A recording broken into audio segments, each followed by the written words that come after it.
বিটিভিতে দেখছি বাতাবি লেবুর বাম্পার ফলন, ঠিক না? ঠিক না? আর আমরা সময় টেলিভিশনে দেখতাম, মানে সময় টেলিভিশন একটা টেলিভিশন আছে, ওই সময় টেলিভিশনে আমরা দেখতাম তারেক জিয়া কিভাবে বিদেশে বসে বাংলাদেশের বিরুদ্ধে ষড়যন্ত্র করে সেগুলার ডকুমেন্টারি, এগুলা দেখাইতো কে? সময় টেলিভিশন, ঠিক না? ৭১-এ আমরা দেখতাম টকশো হইতো, সেখানে জামাত শিবিরকে রাস্তার মধ্যে গুলি করে মাইরা ফেলা কেন জায়েজ সেগুলার বৈধতা উৎপাদন করা হইতো, হইতো কিনা? হইতো কিনা? হইতো না টকশোগুলাতে? হইতো কিনা? এবং টিভিগুলোর মধ্যে আমরা দেখতাম যে শিবির সন্দেহে মাইরা ফেলছে, জামাত সন্দেহে পিটায় ফেলছে, গোপন জায়গা থেকে কিছু বই সামনে থাকতো, 15-20টা বই দিয়ে বলতো যে জঙ্গিদের আস্তানা, জঙ্গি সন্দেহ, অস্ত্রসহ দেশি অস্ত্র, হামলা প্রস্তুতিকালীন এতজন ধরছে, অতজন ধরছে। মিডিয়াগুলোতে গেলে দেখছি কিনা? দেখছি কিনা? দেখছি না? হ্যাঁ, আমরা গোপন বৈঠক থেকে অ্যারেস্ট হইছি, অনেক জায়গায় গোপন বৈঠক থেকে অ্যারেস্ট হয়েছে, এরকম হয়েছে কিনা? আমরা ভাবছিলাম জুলাইয়ের পরে মিডিয়ার এই চরিত্রটা বদলাবে। আপনি বিশ্বাস করেন মিডিয়া এই বক্তব্য দেখাবে না, মিডিয়া এই বক্তব্য দেখায় না। কারণ মিডিয়া কি দেখাবে জানেন? আমি আপনাকে একটা ডকুমেন্টারি দেখাই, হ্যাঁ, মানে পয়রা শোনাই। গত পরশুদিন প্রথম আলো আপনি নিউজ করছে, প্রথম আলো যে নিউজ করছে রাজনৈতিক বিষয়ে, টোটাল রাজনৈতিক বিষয়ে নিউজ করছে আপনার বিএনপির সংবাদ টোটাল প্রচার করছে 6টা। কয়টা? 6টা। জামাতে ইসলামের প্রচার করছে মাত্র 1টা। কয়টা? 1টা। স্বতন্ত্র প্রার্থীর প্রচার করছে 1টা। বিএনপির টোটাল ছবি ছাপাইছে 5টা। কয়টা? কয়টা? 5টা। জামাতে ইসলামের ছবি টোটাল ছাপাইছে 1টা। স্বতন্ত্র প্রার্থীর ছবি ছাপাইছে 1টা। ছাপাইছে না?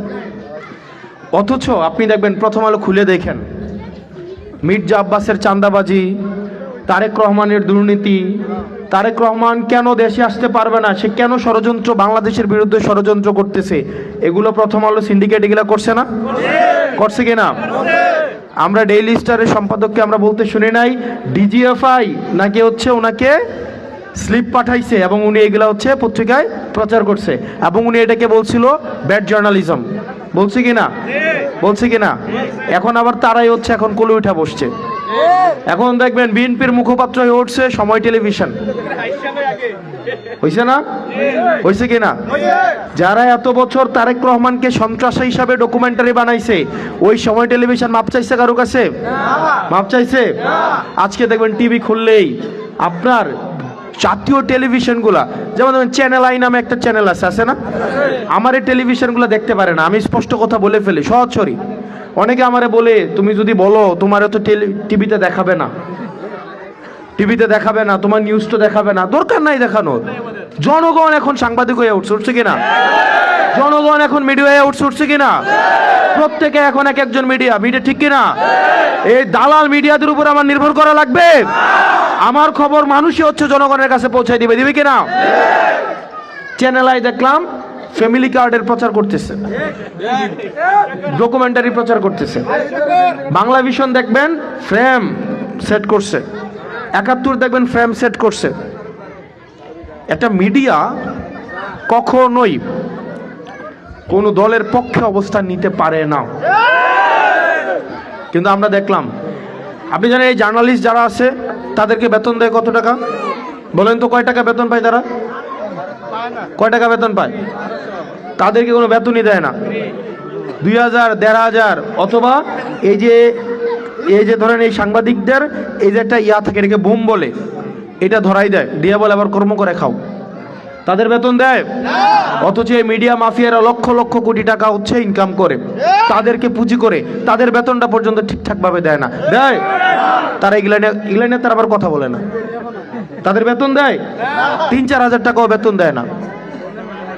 নীতি কথা মারায় এই মিডিয়াগুলা। এই কারণে প্রিয় বাংলাদেশবাসী, এই মিডিয়া, এই span media, pillar media, development media, যারা এত বছর ধরে বিএনপি জামাতকে হত্যাযোগ্য করে তুলেছিল, আজকে আবার তারাই তেলবাজি নিয়ে তেলের কন্টিন এটা কি কন্টিন বলে না, একদম কন্টিন নিয়ে গ্যালেন নিয়ে আবার হচ্ছে ফেসিবাদ বানাইতে উঠে পড়ে লাগছে। এই কারণে এই মিডিয়ার দ্বিচারিতা বাংলাদেশ মনে রাখবে। এই কালের কণ্ঠ, প্রথম আলো, তারপরে হচ্ছে এই যে সময় টেলিভিশন, বাংলা ভিশন, আমি যেটা সত্য এটা বলবোই, আপনি আমাকে থামাইতে পারবেন না। আপনাদের এই দ্বিচারিতা আমরা মনে রাখবো। আমরা মিডিয়ার স্বাধীনতায় বিশ্বাস করি, আমার বিরুদ্ধে যা ফ্যাক্ট আমরা বিশ্বাস করি, কিন্তু এইভাবে আপনি প্রপাগান্ডা বেস জার্নালিজম করবেন, আমি জানি এখানে এই বক্তব্যটা দেওয়াটা এখানে অনেক মানুষই হয়তো এটাকে অনুধাবন করবে কিনা আমি জানি না, কিন্তু মিডিয়া আপনাকে ঘরে ঘরে এই মিডিয়াগুলো আপনাকে ভুল ন্যারেটিভ উৎপাদন করে। দেখবেন শিবির সন্দেহে পিটিয়ে হত্যা, এরকম হয়েছে না? যেমন শিবির মারা জায়েজ, মানে শিবির সন্দেহ করে মারা জায়েজ, সমস্যা নাই, শিবির সন্দেহে পিটাইলে জায়েজ, ঠিক কিনা? এই কারণে মিডিয়ার এই চরিত্র আপনারা দেখবেন আরো খারাপ হবে, আরো খারাপ হবে।